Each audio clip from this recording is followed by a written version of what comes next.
देखें, आज हम 11th क्लास का रेडॉक्स रिएक्शन चैप्टर पढ़ेंगे। ये कंपटीशन एग्ज़ाम में बहुत ही इंपॉर्टेंट टॉपिक है और 11th क्लास के लिए भी बहुत ज़्यादा इंपॉर्टेंट है। इससे कंपटीशन एग्ज़ामों में 1 से लेकर 4 तक प्रश्न पूछे जाते हैं। सभी प्रकार की कंपटीशन एग्ज़ाम, चाहे वो किसी भी लेवल की हो, ये बहुत ही उपयोगी वस्तु है, उपयोगी हमारी पाठ्य सामग्री है। सबसे पहले बात करें रेडॉक्स रिएक्शन क्या होती है। तो रेडॉक्स रिएक्शन का मतलब क्या है? ऐसी अभिक्रियाएं जिनमें ऑक्सीकरण और अपचयन दोनों क्रियाएं एक साथ होती हैं, वो कहलाती है हमारी रेडॉक्स अभिक्रियाएं या अपचयोपचय अभिक्रियाएं। ध्यान रखना है कि ऑक्सीकरण और अपचयन अभिक्रियाएं हमेशा साथ होती है, कभी भी अकेले नहीं होती है। यानी जहाँ भी ऑक्सीकरण होता है वहाँ अपचयन अवश्य होता है और जहाँ अपचयन होगा वहाँ ऑक्सीकरण क्रिया अवश्य होगी। यानी अपचयन और ऑक्सीकरण अभिक्रियाएं एक दूसरे की क्या होती है? पूरक होती हैं, एक दूसरे के बिना ये अधूरी हैं। तो जब भी हम अपचय अभिक्रियाओं की बात करते हैं तो इसका मतलब ऑक्सीकरण और अपचयन दोनों क्रियाएं उसमें साथ में हो रही है। प्राचीन काल में इनको समझने के लिए इन्हें 2 भागों में डिवाइड कर दिया गया, ऑक्सीकरण को अलग पढ़ा गया और अपचयन को। तो सबसे पहले हम प्राचीन धारणा के अनुसार ही ऑक्सीकरण अपचयन की अध्ययन करेंगे, उसके बाद में आधुनिक धारणा जो इलेक्ट्रॉनिक धारणा है उसका अध्ययन करेंगे। आजकल जो ऑक्सीकरण अपचयन अभिक्रियाओं को पहचाना जाता है वो किसके माध्यम से पहचाना जाता है? आधुनिक धारणा यानी इलेक्ट्रॉनिक धारणा के आधार पर पहचाना जाता है। लेकिन हमें प्राचीन धारणा भी पढ़ना अवश्य जरूरी है। प्राचीन धारणा के अनुसार अगर हम ऑक्सीकरण को देखें तो ऑक्सीकरण को हम उपचयन भी बोलते हैं। ऑक्सीकरण क्या है? ऑक्सीकरण वह रासायनिक अभिक्रिया है जिसमें किसी पदार्थ का ऑक्सीजन या विद्युत ऋणात्मक तत्व के साथ संयोग होता है। यानी या तो ऑक्सीजन जुड़ती है उसमें या विद्युत ऋणात्मक तत्व उसमें जुड़ता है। जैसे इस कार्बन को देखें तो इसमें ऑक्सीजन ऐड हो रहा है, तो ऑक्सीजन ऐड होकर क्या बन गया है? इस कार्बन डाइऑक्साइड बन गया। अगर हम Fe को देखें तो यहाँ विद्युत ऋणात्मक तत्व क्लोरीन ऐड हो गया, तो क्या बन गया? FeCl2 बन गया। इसके अलावा ऑक्सीकरण में एक प्रोसेस और होती है, या तो हाइड्रोजन निकल जाए या धन विद्युत तत्व का निष्कासन हो जाए। तो इस रिएक्शन में देखें हम अल्कोहल जो एथिल अल्कोहल है, एथिल अल्कोहल में से क्या हो रहा है? हाइड्रोजन का निष्कासन हो रहा है। तो हाइड्रोजन का निष्कासन भी क्या है? ऑक्सीकरण अभिक्रिया है। उसके बाद में फोर्थ रिएक्शन को देखें। फोर्थ रिएक्शन में पोटेशियम आयोडाइड की क्रिया जो हाइड्रोजन पेरोक्साइड से करा रहे हैं, तो हाइड्रोजन पेरोक्साइड से कराने पर क्या बन रहा है? हमारा KOH पोटेशियम हाइड्रोक्साइड और आयोडीन बन रहा है। तो जो पोटेशियम आयोडाइड है वो किसमें कन्वर्ट हो गया? आयोडीन के अंदर कन्वर्ट हो गया। तो इस स्थिति में देखें तो KiI2 में जब कन्वर्ट होगा तो उस स्थिति में पोटेशियम का क्या हो गया? इसमें से निष्कासन हो गया, यानी धन विद्युत तत्व का निष्कासन हो गया। तो ऑक्सीकरण क्या चीज़ है? ऑक्सीजन या विद्युत धनी तत्व का संयोग इन दोनों में हो रहा है, और हाइड्रोजन या धन विद्युत तत्व का निष्कासन, हाइड्रोजन या धन विद्युत तत्व का निष्कासन, वो क्या कहलाता है? ऑक्सीकरण कहलाता है। बात करें अपचयन की, तो अपचयन जो है वो ऑक्सीकरण अभिक्रिया का विलोम है, अपोजिट है। यानी इसमें क्या होगा? हाइड्रोजन का योग होगा या धन विद्युत तत्व का योग होगा। तो इसमें देखिए हाइड्रोजन का योग हो रहा है, इसमें धन विद्युत तत्व मैग्नीशियम का योग हो रहा है। इसके अलावा ऑक्सीजन का निष्कासन या विद्युत ऋणात्मक तत्व का निष्कासन होगा। तो इसमें देखिए फिनोल को जब जिंक के साथ हम क्रिया करा रहे हैं तो वो बेंजीन में चेंज हो रहा है। तो यहाँ पर क्या हो रहा है? ऑक्सीजन की कमी हो रही है, यानी ऑक्सीजन का निष्कासन हो रहा है। तो ऑक्सीजन का निष्कासन भी क्या है? अपचयन है। इसके अलावा विद्युत ऋणात्मक तत्व का निष्कासन, यहाँ देखिए FeCl3 FeCl2 में कन्वर्ट हो रहा है, क्लोरीन इसमें से बाहर निकल रही है। तो विद्युत ऋणात्मक तत्व क्लोरीन का क्या हो रहा है? इसमें निष्कासन हो रहा है। तो इस तरह से ऑक्सीकरण और अपचयन अभिक्रिया एक दूसरे की क्या होती है? अपोजिट होती है। ऑक्सीकरण में क्या होता है? ऑक्सीजन या विद्युत ऋणात्मक तत्व का संयोग होता है अथवा हाइड्रोजन या धन विद्युत तत्व का निष्कासन होता है, जबकि अपचयन में हाइड्रोजन या धन विद्युत तत्व का योग होता है अथवा ऑक्सीजन या विद्युत ऋणात्मक तत्व का क्या होता है? निष्कासन होता है। अब हम बात करेंगे सेकंड प्रकार की। देखें, सेकंड है आधुनिक धारणा, ऑक्सीकरण अपचयन की आधुनिक धारणा। आधुनिक धारणाओं के अंतर्गत हम 2 धारणाएं पढ़ेंगे, इलेक्ट्रॉनिक धारणा और ऑक्सीकरण अंक धारणा। सबसे पहले हम इलेक्ट्रॉनिक धारणा के आधार पर ऑक्सीकरण अपचयन को समझेंगे। सबसे पहले इलेक्ट्रॉनिक कौन सी धारणा है? आधुनिक धारणा, यानी जो आजकल चल रही है उस आधार पर 2 प्रकार से हम ऑक्सीकरण अपचयन को पहचानते हैं। तो सबसे पहले बात करें इलेक्ट्रॉनिक धारणा की, यानी फर्स्ट टाइप के अनुसार इलेक्ट्रॉनिक धारणा के अनुसार हम ऑक्सीकरण अपचयन को समझेंगे। तो देखें, इलेक्ट्रॉनिक धारणा के अनुसार ऑक्सीकरण क्या चीज़ होती है? ऑक्सीकरण वह रासायनिक अभिक्रिया है जिसमें कोई तत्व, परमाणु, आयन या अणु, अणु भी आ सकता है यहाँ पर, अणु, जिसमें कोई तत्व, परमाणु, अणु या आयन इलेक्ट्रॉन त्यागता है। यानी ऑक्सीकरण में क्या होता है, इलेक्ट्रॉन त्यागने की प्रक्रिया होती है। वो तत्व हो सकता है, कोई परमाणु हो सकता है, अणु हो सकता है, आयन हो सकता है। अगर ये तत्व, परमाणु, अणु या आयन इलेक्ट्रॉन त्यागते हैं तो वो इलेक्ट्रॉन त्यागने की जो प्रक्रिया है उसे हम क्या बोलेंगे, ऑक्सीकरण बोलेंगे। अब चूंकि यहाँ इलेक्ट्रॉन त्यागे जा रहे हैं तो इलेक्ट्रॉन की संख्या में क्या हो रही है, कमी हो रही है। और इलेक्ट्रॉन की संख्या में कमी हो रही है, साथ ही इलेक्ट्रॉन बाहर निकल रहे हैं, तो इलेक्ट्रॉन की संख्या में कमी होने के कारण इसे बोल रहे हैं हम वि इलेक्ट्रॉनीकरण, यानी ऑक्सीकरण को हम वि इलेक्ट्रॉनीकरण भी कहते हैं। यानी इसमें क्या होगा, इलेक्ट्रॉनों की संख्या में कमी आएगी। अब इसमें होगा क्या, धनावेश में तो वृद्धि होगी, यानी कोई चार्ज है उसमें क्या होगी, वृद्धि होगी, और ऋणावेश में क्या आएगी, कमी आएगी। यानी किसी रिएक्शन को ऑक्सीकरण होने के पहचानने के लिए हमें क्या देखना पड़ेगा कि धनावेश में वृद्धि हो रही है या नहीं हो रही है, और साथ ही अगर ऋणावेश में कमी भी हो रही है तभी भी वो क्या कहलाएगी, हमारी ऑक्सीकरण क्रिया कहलाएगी। यानी ऑक्सीकरण क्रिया में क्या होता है, इलेक्ट्रॉन त्यागने की प्रक्रिया होती है, धनावेश में वृद्धि होती है और ऋणावेश में कमी आती है। जैसे हम सोडियम की बात करें तो सोडियम जब Na+ में चेंज हुआ तो उसने क्या किया, इलेक्ट्रॉन का त्याग किया, एक इलेक्ट्रॉन का त्याग किया। एक इलेक्ट्रॉन का त्याग करने के कारण इस पर कौन सा चार्ज आ गया, प्लस चार्ज, क्योंकि एक इलेक्ट्रॉन त्याग आया तो एक पॉजिटिव चार्ज इस पर डेवलप हो गया। तो Na+ में क्या हो गया, ऑक्सीकृत हो गया, यानी इसका ऑक्सीकरण हो गया। तो Na का ऑक्सीकरण हो रहा है Na+ में। यहाँ कैल्शियम को देखें तो कैल्शियम ने 2 इलेक्ट्रॉन त्याग गए हैं, तो अब यहाँ देखें, यहाँ पर कोई भी चार्ज नहीं था और यहाँ चार्ज डेवलप हो गया, यानी धनावेश में क्या हो गई, वृद्धि हो गई। यहाँ देखें Fe+2 अपना एक इलेक्ट्रॉन त्याग रहा है, तो इलेक्ट्रॉन त्याग रहा है, तो इलेक्ट्रॉन त्यागने की अभिक्रिया क्या है, ऑक्सीकरण है। साथ ही देखें ये +2 से किस में कन्वर्ट हो गया, +3 में कन्वर्ट हो गया, तो +2 से +3 में यानी धनावेश में क्या हो गई, वृद्धि हो गई। इसके अलावा यहाँ देखें Sn+2 को, यहाँ भी Sn+2 Sn+4 में कन्वर्ट हो गया, तो धनावेश में क्या हो गई, वृद्धि हो गई। तो क्या हो रहा है, धनावेश में वृद्धि होती है, किसमें, ऑक्सीकरण क्रिया में। और क्या होता है, इलेक्ट्रॉनों का त्याग किया जाता है। इलेक्ट्रॉन जितना इलेक्ट्रॉन त्यागेगा उतना ही पॉजिटिव चार्ज उस पर डेवलप हो जाएगा। अगर एक इलेक्ट्रॉन त्याग रहा है तो +1, 2 इलेक्ट्रॉन त्यागेगा तो +2, 3 त्यागेगा +3, इस तरह से डेवलप होते जाएंगे। अब मान लो यहाँ पर देखें सल्फाइड आयन है, सल्फाइड आयन, तो सल्फाइड जब 2 इलेक्ट्रॉन त्यागेगा, ये सल्फाइड में क्या है, सल्फर ने 2 इलेक्ट्रॉन ग्रहण किए हुए हैं, इसलिए -2 चार्ज है इस पर।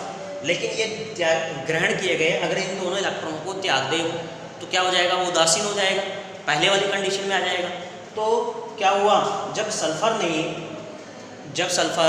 ने 2 इलेक्ट्रॉन ग्रहण किए थे, जब सल्फर ने 2 इलेक्ट्रॉन ग्रहण किए थे तब बना था सल्फाइड आयन। ठीक है, अब ये सल्फाइड आयन वापस से 2 इलेक्ट्रॉन त्याग दे तो वो किस में कन्वर्ट हो जाएगा, सल्फर में चेंज हो जाएगा, क्योंकि +2 चार्ज डेवलप होगा। और +2 चार्ज देखें, सल्फाइड जो है जब 2 इलेक्ट्रॉन त्यागेगा तो उस पर +2 डेवलप होगा, +2 -2 क्या हो गया, कैंसिल हो गया। इस तरह से सल्फर पर कौन सा चार्ज आ गया, 0 चार्ज आ गया। तो ऋणावेश में क्या आ गई, कमी आ गई। तो ऋणावेश में क्या आ जाती है, कमी आ जाती है, क्योंकि इलेक्ट्रॉन त्यागने पर पॉजिटिव चार्ज क्या होता है, डेवलप हो जाता है, बढ़ने लगता है। तो जितना इलेक्ट्रॉन त्यागता है उतना ही पॉजिटिव चार्ज उस पर बढ़ने लग जाता है। अब यहाँ देखिए MnO4- है, जब इससे एक इलेक्ट्रॉन निकलेगा तो क्या होगा, यहाँ -2 है, एक इलेक्ट्रॉन निकला यानी +1 डेवलप हुआ, तो कितना बच गया, -1, तो इस पर कितना चार्ज आ गया, -1 चार्ज आ गया। ठीक है, इसके बारे में बात करें हम यहाँ देखें -4 चार्ज है, इसने एक इलेक्ट्रॉन दिया था, एक प्लस चार्ज हुआ, एक प्लस चार्ज होते ही कितना रह गया, -3 रह गया। तो क्या हुआ, ऋणावेश में क्या आ रही है, ऋणावेश में क्या हो रही है, कमी हो रही है। इस तरह से देखें यहाँ पर क्लोरीन जब इलेक्ट्रॉन त्यागेगा तो एक क्लोरीन परमाणु जब क्लोरीन आयन यानी क्लोराइड आयन जब इलेक्ट्रॉन त्यागेगा तो क्लोरीन परमाणु मिलेगा, तो 2 क्लोरीन परमाणु मिलकर क्या बना रहे हैं, एक क्लोरीन गैस का अणु बना रहे हैं और 2 इलेक्ट्रॉन इसमें से निकल जाएंगे। अब बात करें हम अणु की, क्योंकि हमने यहाँ पर एक चीज़ और ऐड की है, अणु को ऐड किया है। तो अणुओं में देखें हम H2S और H2O2 की ऑक्सीकरण क्रिया को देखें।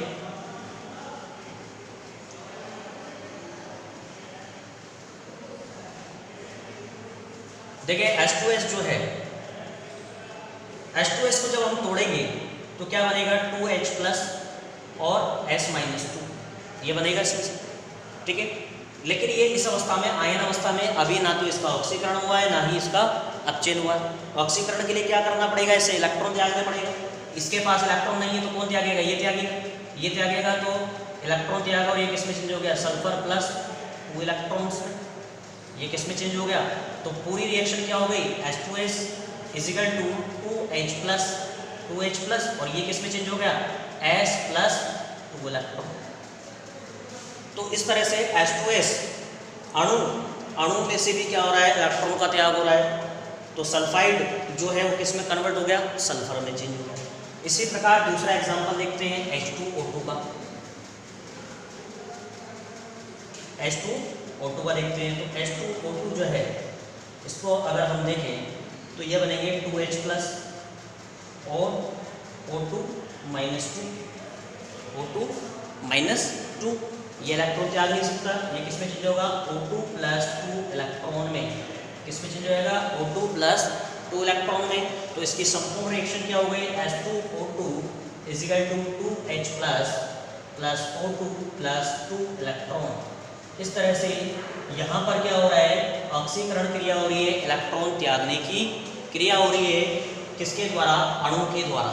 तो अणु भी क्या कर सकता है, इलेक्ट्रॉन त्याग सकता है।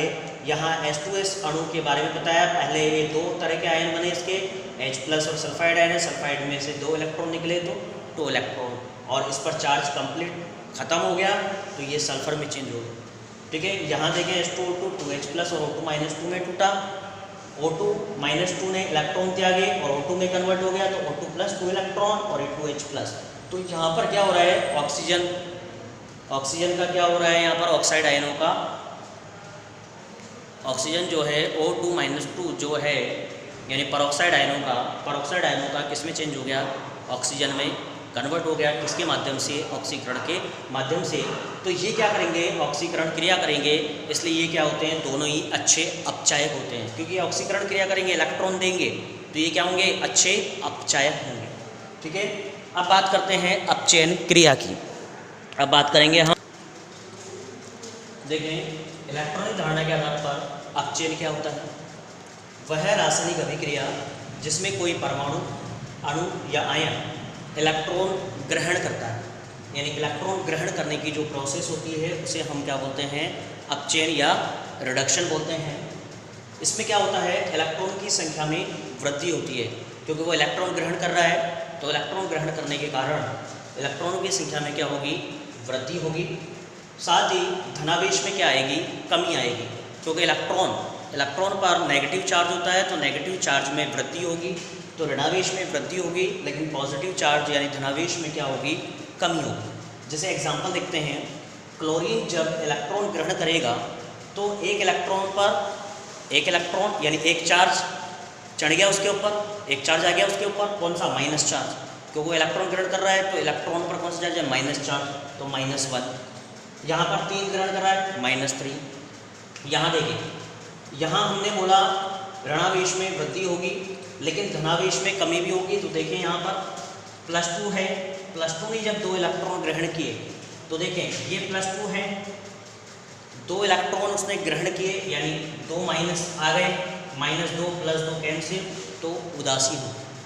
यहाँ देखें +3 चार्ज है, +3 चार्ज में जब Fe +3 अवस्था में है, +3 अवस्था में जब इलेक्ट्रॉन ग्रहण करेगा तो -1, क्योंकि इलेक्ट्रॉन पर कितना चार्ज है, 1 माइनस का है, तो एक इलेक्ट्रॉन है तो -1 डेवलप होगा, तो कितना रहेगा इन दोनों से, +2, कितना हो गया इसमें, +2। तो धनावेश में क्या आ गई, कमी आ गई, धनावेश में क्या हो गई, कमी। ऐसे यहाँ देखें Pb+4 जब 2 इलेक्ट्रॉन ग्रहण करेगा तो किस में चल जाएगा, +2 में, क्योंकि यहाँ पर 2 इलेक्ट्रॉन के कारण -2 चार्ज डेवलप हो गया, तो -2 जब +4 में से घटेगा तो कितना हो गया, +2, ठीक है।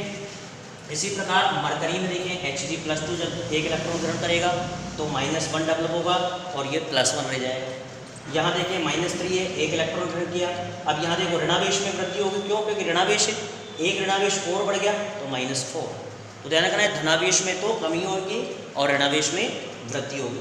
अब इन दोनों की बात करें अणु की, ये तो हमारे आयन थे, परमाणु थे, परमाणु और आयन थे, और आयन में से भी ये कहलाते हैं हमारे मूलक। ठीक है, अब इन अणुओं की बात करें तो अणुओं में किस प्रकार से होगा, तो अणु में देखें हम, जैसे ऑक्सीजन है हमारा, ठीक है, ऑक्सीजन, तो जब ऑक्सीजन टूटेगी तो ऑक्सीजन परमाणु बनेंगे। ये ऑक्सीजन परमाणु क्या करेगा, ये 2 इलेक्ट्रॉन ग्रहण करेगा, ये दूसरा भी 2 इलेक्ट्रॉन ग्रहण करेगा, दोनों इलेक्ट्रॉन ग्रहण करेंगे, ये क्या बन जाएगा O-2, ये भी क्या बन जाएगा O-2। यानी ऑक्सीजन जब 2 इलेक्ट्रॉन ग्रहण करेगा तो क्या बन जाएगा O-2 में चेंज हो जाएगा। ऐसे दूसरा ऑक्सीजन भी क्या करेगा O-2 में चेंज हो जाएगा। यानी दोनों ऑक्सीजन परमाणु 2-2 इलेक्ट्रॉन ग्रहण करके किस में चेंज हो जाएंगे, O-2 में चेंज हो जाएंगे। अब बात करें H2O की, तो यहाँ देखें H2O को जब हम तोड़ते हैं तो इसको तोड़ने पर हमें मिलता है H+ और OH-। चूँकि यहाँ पर 2 है तो 2H+ और 2 OH- मिल गए। अब यहाँ पर देखें इसके पास पहले ही इलेक्ट्रॉन प्रेजेंट है, ये और इलेक्ट्रॉन ग्रहण नहीं कर सकता है, तो ये तो ऐसे कैसे लिख दिया हमने। अब यहाँ देखें हाइड्रोजन जो है H+ कंडीशन में है, और ये H+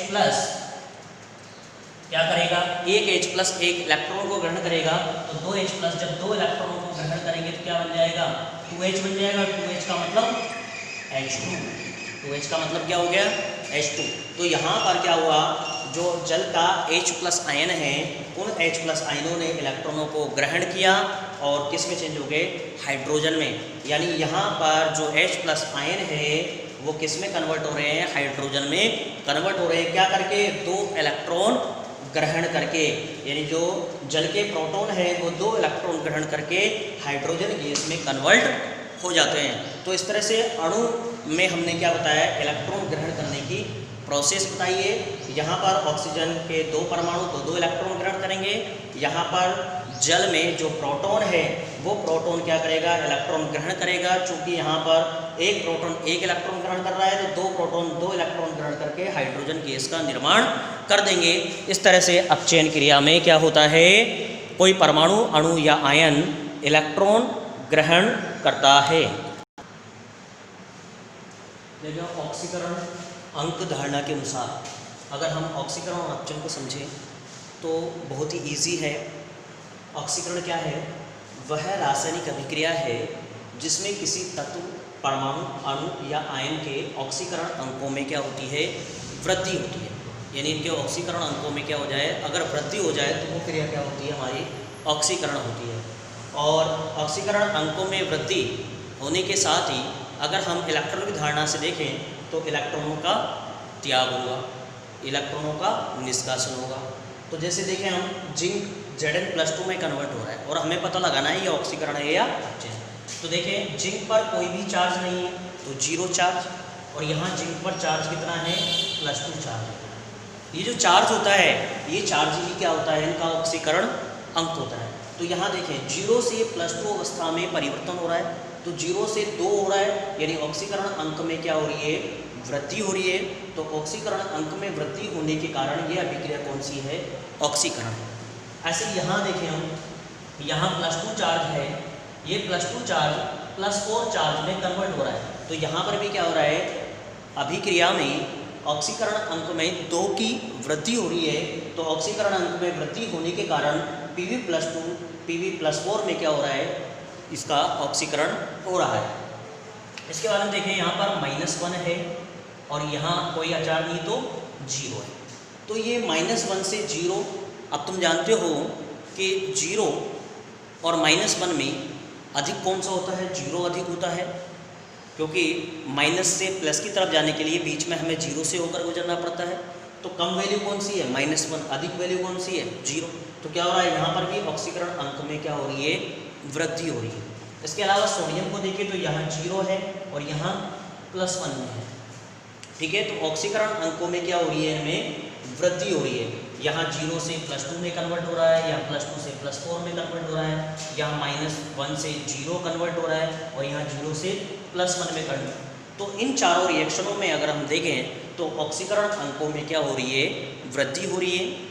अब यहाँ अणु का एग्जाम्पल हम नहीं ले रहे हैं, वो इसलिए नहीं ले रहे हैं क्योंकि अभी हमने ऑक्सीकरण अंक निकालना नहीं सीखा है, इसलिए आपको प्रॉब्लम आएगी। इसलिए जब हम ऑक्सीकरण अंक कॉन्सेप्ट सीखेंगे उसके बाद में ऑक्सीकरण अंकों के आधार पर भी आपको ऑक्सीकरण अपचयन को पहचानना सिखाया जाएगा। इसलिए हम सिर्फ जनरल बेसिक चीज़ें ही ले रहे हैं यहाँ पर। तो यहाँ पर हमने देखा कि ऑक्सीकरण अंकों में क्या होती है, वृद्धि। अपचयन में क्या होता है, अपचयन मैंने बोला है अपचयन हमेशा इसका अपोजिट रहेगा। वह रासायनिक अभिक्रिया जिसमें किसी तत्व, परमाणु, अणु या आयन के ऑक्सीकरण अंकों में कमी होती है। यानी यहाँ पर क्या होगी, कमी होगी। कमी क्यों होगी, क्योंकि वो क्या करेगा, इलेक्ट्रॉन ग्रहण करेगा। तो ऑक्सीकरण अंकों में क्या आएगी, कमी आएगी। और ऑक्सीकरण अंकों में कमी क्यों आ रही है, क्योंकि इलेक्ट्रॉन वो ग्रहण कर रहा है। जैसे देखें यहाँ पर क्लोरीन जो है वो 0 में है, कोई भी चार्ज नहीं, इसलिए 0 ऑक्सीकरण अंक है। यहाँ -1 में है, तो 0 से किधर चल गया, वो -1 की तरफ चल गया, यानी ऑक्सीकरण अंक में क्या आ गई, कमी आ गई। इसके बाद बात करें यहाँ पर ये +3 में है, +3 से कन्वर्ट हो गया किसमें, +2 में। +3 से किस में कन्वर्ट हो गया, +2 में। तो ऑक्सीकरण अंक में यहाँ पर भी क्या हो रही है, कमी हो रही है। इसी प्रकार यहाँ देखें हम तो Cu+2 जो है वो Cu+1 में कन्वर्ट हो रहा है, तो यहाँ भी ऑक्सीकरण अंक में कमी आ रही है। यहाँ देखिए +4 से +2 में कन्वर्ट हो रहा है, यहाँ भी ऑक्सीकरण अंक में कमी हो रही है। और यहाँ देखें Pb+4 +2 में कन्वर्ट हो रहा है, तो यहाँ भी ऑक्सीकरण अंकों में कमी आ रही है। यानी आधुनिक धारणा के अनुसार, ऑक्सीकरण अंक धारणा के अनुसार, आधुनिक जो धारणा है उसकी ऑक्सीकरण अंक धारणा के अनुसार जिस भी अभिक्रिया में कोई तत्व, परमाणु या आयन के ऑक्सीकरण अंकों में वृद्धि होगी वो तो होगी ऑक्सीकरण, और जिसमें ऑक्सीकरण अंकों में कमी आएगी वो कहलाएगी हमारी अपचयन। तो ऑक्सीकरण और अपचयन को हम ऑक्सीकरण अंक धारणा के आधार पर भी आसानी से समझ सकते हैं।